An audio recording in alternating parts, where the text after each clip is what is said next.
Shoutout mga kabaro sa mga nagtatanong kung mabilis ba daw yung pag-apply sa cruise ship. Mabilis lang mag-apply sa cruise ship kapag may experience tayo sa airport o seaport o hotel. Kapag 1 to 2 years may experience tayo dyan, mabilis tayo, lalo na sa land base galing sa military training. So dapat maganda experience natin. Kung anong applyan mong trabaho, yun din yung magiging experience mo, mga kabaro, mga kabaydnine. Sa mga nagtatanong sa pag-a-apply sa barko, dapat may experience talaga tayo para mabilis tayong ma-evaluate at alam natin yung sasagot, lalo na sa interview.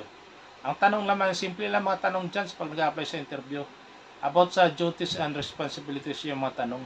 Ano ba ginagawa mo sa duty? Kapag security ka, access control, di ba? Anong ginagawa mo sa access control? Nag-iisip po tayo ng ID, visitor's ID. Sa mga checklist, chine-check natin yung mga bisita, yung mga paparating. At saka yung mga delivery, ano bang hinahanap mo pag may delivery? Di ba hinahanapan natin out gate pass at in gate pass? Yun po yung mga tanong nila po. Control ng mga tao na papasok at mga gamit, mga materials. So yun po yung interview pag nag-apply tayo sa cruise ship. Yan po yung mga tips ko. Tapos tatanungin tayo ng principal kung ano bang pinakamahirap na na-experience mo na bilang isang security.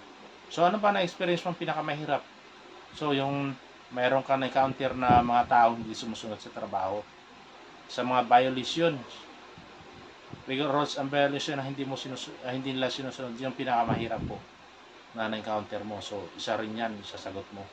Paano ba mag-crowd control kapag may nagkagulo? So, siyempre pag nag-crowd control ka, observe ka muna sa paligid mo.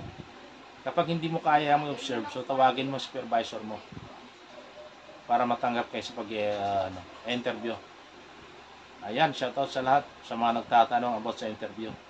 Madali lang po, basic interview lang, about lang sa trabaho mo at paano mo i-handle yung mga situation about sa problema po sa mga hindi sumusunod sa trabaho.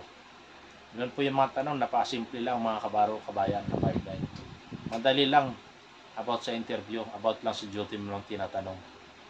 Tapos mga ano bang kaya mong gawin sa pagtatrabaho mo? Siyempre marunong ka mag-operate ng security equipment, kung anong ginagamit sa security equipment sa trabaho, tulad ng mga handheld metal detector, walkthrough.